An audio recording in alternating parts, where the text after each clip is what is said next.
2월 둘째 주일 아침 주일 예배를 맞이하면서 교우 여러분에게 먼저 주 안에서 평안을 기도합니다. 설 명절과 함께 맞이하는 주일인데 한석교회는 이날을 비대면 예배로 예배하기로 했습니다. 설 명절에 우리가 조심한다고 해도 여러 사람들을 만나고 함께하는 시간들이 다른 때보다 많을 것이기 때문에 사람의 생명과 안전을 생각하는 의미에서 내린 결정입니다. 아쉬움 가득한 마음을 가지고 여러분에게 주일 아침 설교 말씀을 전하게 됐습니다. 이해해 주시고 함께 해 주셔서 대단히 감사한 마음을 먼저 드리겠습니다. 오늘 아침에 말씀은 지난 주일의 본문과 같습니다.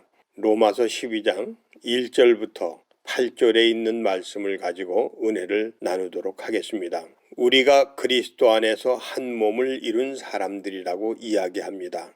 그리고 이 한 몸을 이룬 사람들은 서로 협력하여서 주님의 몸된 교회를 세워가는 사람들이라고 말하고 있습니다.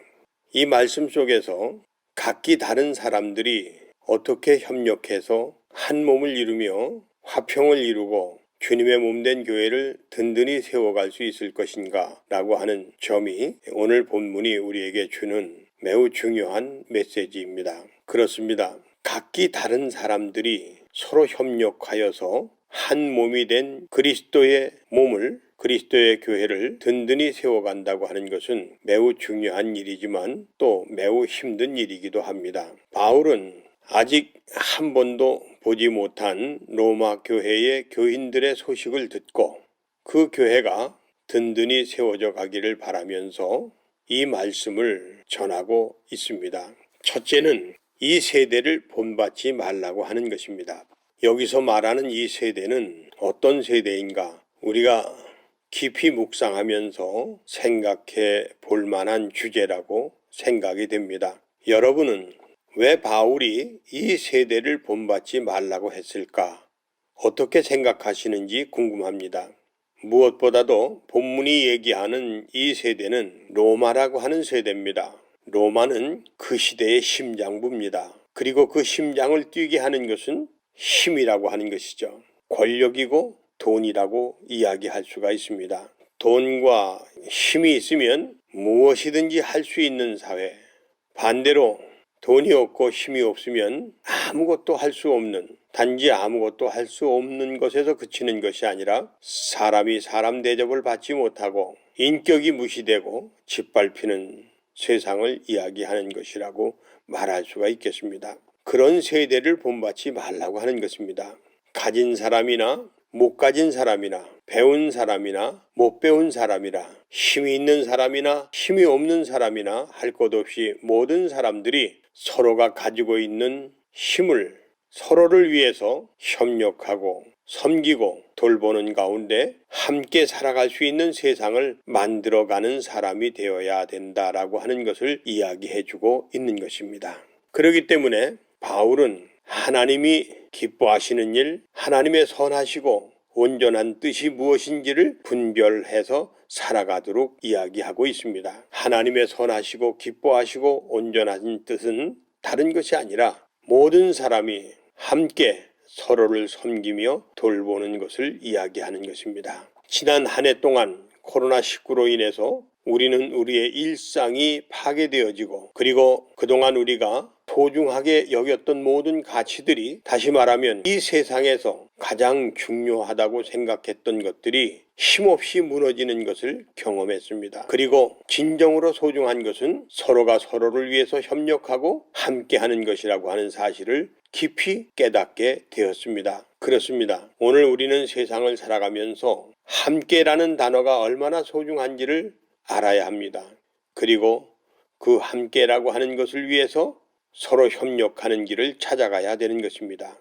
그러기 위해서 우리는 언제나 하나님께 초점을 맞추고 하나님 중심의 삶을 살아가는 사람이 되어야 하는 것입니다. 하나님께서 얼마나 선하고 아름다운 분이신지, 그리고 그 하나님의 선하신 뜻이 무엇인지, 하나님이 기뻐하시는 일이 무엇인지 하나님께서 우리에게 말씀하시는 온전하신 뜻이 무엇인지를 늘 생각하면서 분별하는 삶을 살아가야 하는 것입니다. 두 번째로는 우리가 함께 협력한다고 할 때에 가장 중요한 원칙이 하나 있습니다. 그것은 하나님께서 우리에게 나누어 주신 믿음의 분량대로 해야 된다고 하는 것을 3절에 있는 말씀인데, 이 말씀을 우리는 우리의 헌신과 섬김과 돌봄 속에서 늘 원칙으로 삼고 살아가야 합니다. 있는 사람은 있는 대로, 없는 사람은 없는 대로, 내가 많이 받은 사람은 많이 받은 대로, 적게 받은 사람은 적게 받은 대로 서로 협력하고 서로 섬기고 서로 돌보면서 살아가면 된다고 하는 것을 이야기하는 것입니다. 지나침이라고 하는 것은 언제나 삶의 균형을 깨뜨리게 되어 있습니다. 지나친 열심, 지나친 잣대는 오히려 우리의 모든 삶에 독이 될 수 있다고 하는 것을 알아야 하는 것입니다. 마지막으로 바울은 우리가 교회 안에서 그리스도 안에서 받은 은사를 가지고 서로 섬겨야 된다라고 하는 이야기를 해주고 있습니다. 6절에서부터 8절에 있는 말씀입니다. 그런데 여기 우리가 놓치지 않고 꼭 짚어봐야 될 말이 함께 따르고 있습니다. 다시 말하면 예언하는 사람은 믿음의 분수대로 예언을 해야 된다라고 하는 얘기입니다. 이 말은 우리가 이 예언이라고 하는 것을 하다 보면 과시하게 되고 자랑하게 되는 경우가 있습니다.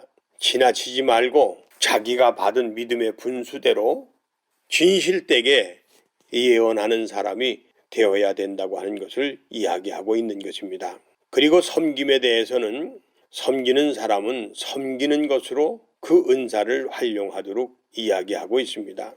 섬기는 사람이 혹여 섬기다 보면 대접을 받는 경우가 있습니다. 대접을 받다 보면 자기도 모르는 사이에 섬김의 사람의 자리에서 이탈해서 대접을 받는 사람의 자리에 서는 경우가 왕왕 있게 되는 것입니다. 섬기는 사람이 섬김으로 섬기지 그럼 어떻게 섬겨? 라고 말할지 모르지만 섬기는 사람이 섬김의 자세를 끝까지 유지한다고 하는 것은 그렇게 쉬운 일이 아닙니다. 또 다른 은사를 이야기하면서 가르치는 사람은 가르치는 일로 이렇게 이야기해주고 있습니다.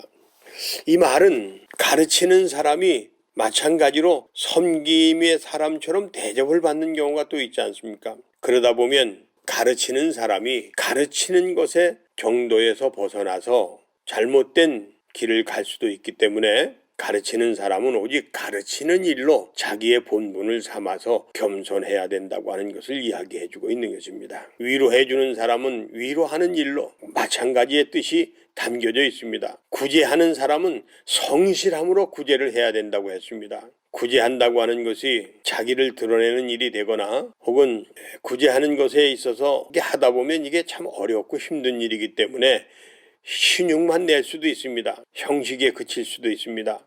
그렇기 때문에 구제하는 사람은 성실함으로 구제하도록 그렇게 이야기하고 있는 것입니다. 마지막으로 지도자에 대한 이야기입니다. 함께 하는데 무슨 지도자가 있을까 생각할지 모르지만 함께 하라는 것에 있어서 무리의 집단 속에는 반드시 지도자가 필요합니다. 아주 훌륭한 지도자가 있어야 되죠. 그 지도자는 부지런함으로 지도자의 자리를 지켜야 된다라고 이야기하는 것입니다. 지도자가 되려면 구성원 한 사람 한 사람을 잘 이해하고 살필 수 있는 그런 성실함이 필요합니다.